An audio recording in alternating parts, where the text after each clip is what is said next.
Calaroga Shark Media.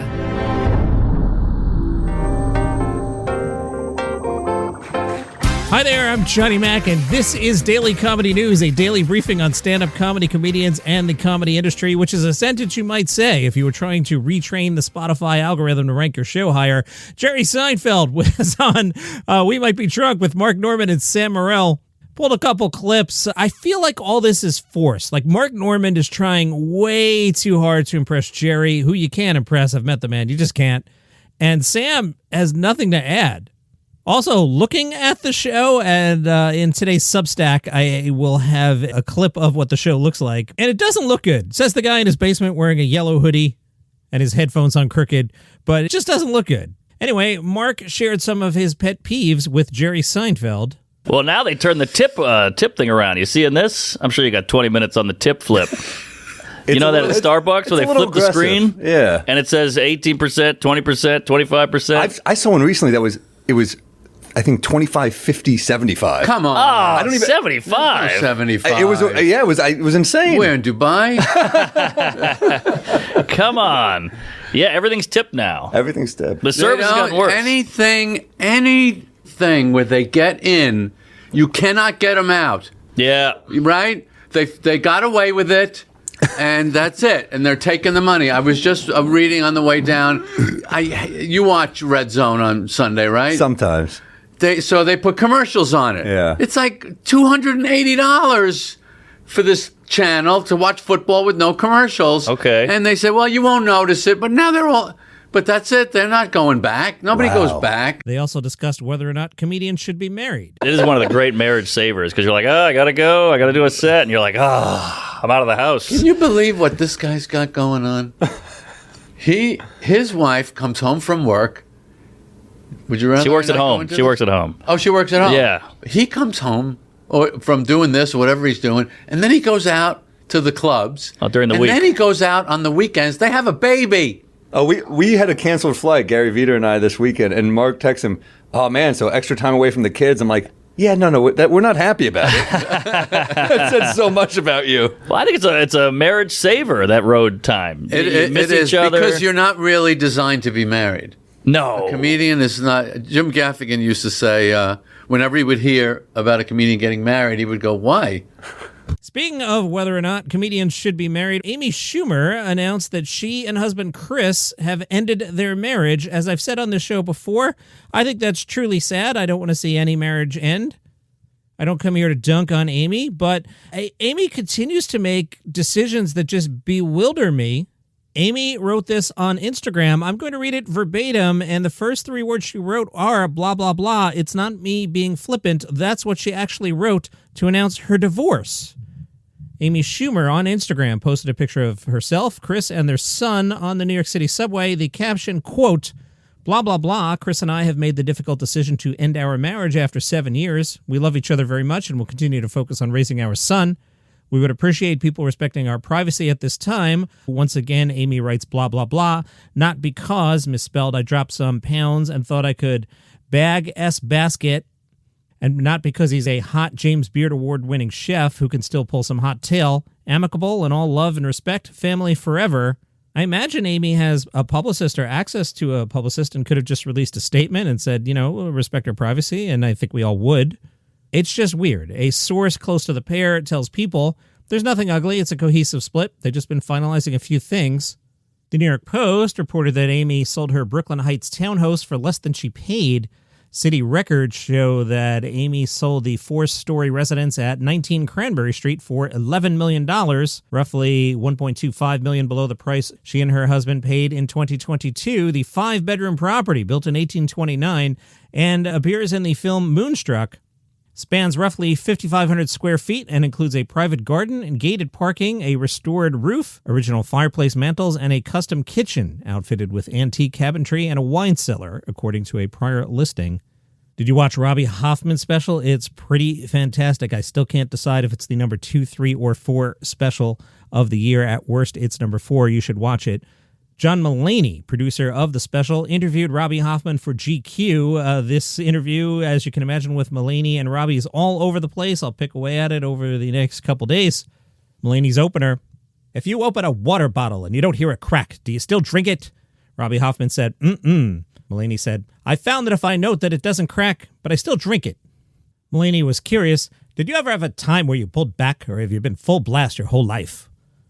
Robbie said, well, here's the thing. Around you, I'm still full blast because I'm nervous. For instance, somebody I really respect, I retreat back to talking a lot, to sharing a lot. I go full blast. I think I had a big period in life of calming down, but then I burst again. What happened was it was very embarrassing to be this boisterous and loud, especially as a girl and opinionated and kind of, if we had a pop quiz, I'd be like, this is an injustice. And then I'd get embarrassed and I would say to myself, will you shut the F up? And I really tried not to do anything for a long time. And then I kind of came back to it. Now it pops up when I'm really excited. It's not just you, just anyone, but you especially, because I love being in your presence. I notice that a lot more. Not that I'm dancing for my keep or anything like that. It just comes out naturally. Jimmy Carr was on the Louis Theroux podcast, and I don't know if I said the man's name right. I don't mean disrespect. There's like 5,000 articles about how to pronounce his name correctly, and I have to keep moving here. Jimmy Carr was defending his decision to perform at the Riyadh Comedy Festival. Jimmy Carr said, I played it. I loved it. I think we need to give up on the idea that the Middle East becomes Western Europe. The Middle East is a very different place, and the same people that will tell you diversity is our strength will tell you don't go there. They're not like us. The thing I like about Saudi Arabia is the direction of travel. Look at where it was 40 years ago. Look at where it is now. The direction of travel is pretty good. How much were you paid, Jimmy Carr? He said, I was paid, I would say, a commensurate amount with selling out an 8,000-seater room, so it's a big room, and I got paid. I earned it. Carr spoke about freedom of speech, interestingly enough, and said, you have to deal with the consequences. If you're going to say that, you got to be willing to say it and go, yeah, I don't regret telling that joke. That's fine. Some people were really upset by it. That's okay.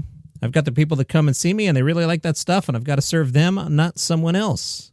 Felix Jenkins is Amnesty International's UK head of campaigns. Felix said, this is entertainment washing in action, using big-name comedians and glossy festivals to project reform while repression continues offstage. No amount of laughter can disguise the reality of Saudi Arabia's human rights record. Last year alone, a record 345 people were executed, many after deeply flawed trials. Comedians performing there should ask whether they're challenging repressions or helping to legitimize it. Performing free speech in a country speaking freely can cost you your life isn't brave, it's hypocrisy. Jimmy Carr said, I got paid, I earned it. Oh, I think I said that already. Sorry, I repeated a quote. I'll remember to edit that out later. Anthony has a book club.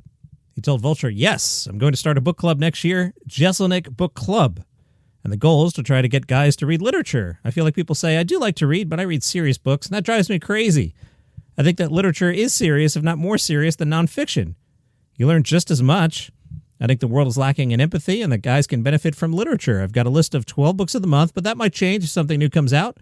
I'd like to get into that book influencer space, where on the first of the month, it's here's what we're reading, and then you can ask questions at the end of the month, and I'll answer your questions. Talk about why I love this book and just try to give a reading list for guys. And it's okay to put a book down and say, I don't like this. Pick up something else. Just keep trying. My first book in January is going to be The Getaway by Jim Thompson. It's an action book that's been made into a movie several times. The end of it is almost supernatural. It almost turns into a horror novel. And if you're a fan of mine, I think you can get into this book. It's 250 pages. It's easy to read. My second book is a Vonnegut that I think says more about podcasting today than it does about World War II. TV is getting worse, movies are getting worse, and I think books become a more viable entertainment option for people as things become more corporate and bland. I don't know if the book club will be successful. It might get 500 views and no one cares and they make fun of me, but that's okay. I'm picking timeless novels that I think a guy can get through without being embarrassed. A book that you can read on the subway and no one's making fun of you for it. They talked about John Mulaney's book club. Jeselnik said, my publicist saw the Mulaney post and was like, uh-oh, it's fine. His first one was the first book I picked up in January, Playworld, that I've forgotten every single thing about. It's been on some lists, and I couldn't tell you a single thing about the book. It's okay to forget everything you've just read. It's hard to remember things. I could barely give descriptions of a lot of the books in my top 10. I don't know how seriously Mulaney is taking it. It seems like it was just a post put up on Instagram, and a social media person was like, you should try this. Great. I hope there's a million comedian book clubs, but I'd like to go a bit deeper than just holding up a book and saying, this month we're reading this, and then never mentioning it again. Sarah Sherman, doing a lot of press, spoke to Variety and said that she bombed when opening for Adam Sandler's You're My Best Friend tour, but says the thing about Sandler is his comedy is really surreal and bizarre and dirty, so it's actually a good fit with her own style, but apparently she said she stunk. Here's why: because she relies on being in smaller venues for interactive comedy. She explains, so much of my material is very audience interactive, so it's weird to be so far away from people. My voice is very shrill, and when it's ricocheting off the walls of a giant arena, it can be painful for some people. If you're listening on Spotify, follow Daily Comedy News so it shows up in your feed every morning. That's the kind of sentence somebody trying to goose the Spotify algorithm would say on several podcasts in a row. Pay attention to that kind of thing. Out on the 800-pound gorilla today, Christopher MacArthur Boyd's Scary Times. No shocker here, Howard Stern is not suddenly ending his career tomorrow. Nope. What do you know? Howard Stern has renewed. After all that press about Howard's being canceled, Howard into money, blah, blah, blah, blah, blah. I told you all along the whole thing was nonsense. And right before the winter break, Howard would announce a renewal. Howard announced a 3-year deal. He gets a more flexible schedule. He's already only doing 3 days a week and has July and August off. Boy, nice money if you can get it. Howard is what I call a once-in-2 generations Hall of Famer. The best who ever did it, but also a little past his prime. People are upset with Saturday Night Live. Are they using AI images during Weekend Update jokes? The image in question was a woman on oxygen playing the nickel slots. The image did look very AI-ish. SNL has not commented on this. In the past, they've used Photoshops. Leslie Jones has slammed President Trump. Jones was on MS Now with Nicole Wallace. MS Now, the former MSNBC with the new name. Wallace said the president is calling female reporters piggy and stupid and dumb and insubordinate. Leslie Jones said, wait a minute, let me explain something to you. I don't understand how these people let that in. Then, according to the Daily Beast, Leslie Jones hurled expletives at the president and how she would respond in the scenario of Trump calling Leslie Jones piggy. If he would have said, shut up piggy to me, I would have been like, you fat MFer. Jones added, we should be embarrassed. As citizens, we should be embarrassed.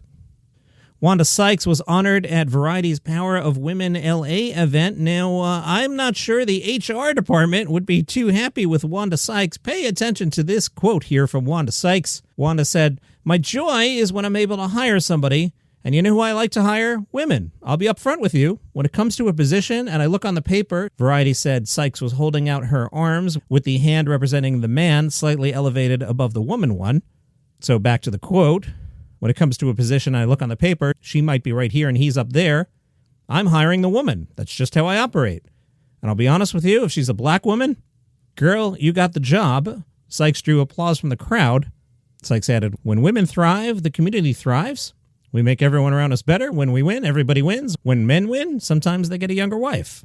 Again, I get what she's trying to say, but I'm not sure that would get past the HR departments that I've worked with. And that is your comedy news for today. I'll see you tomorrow.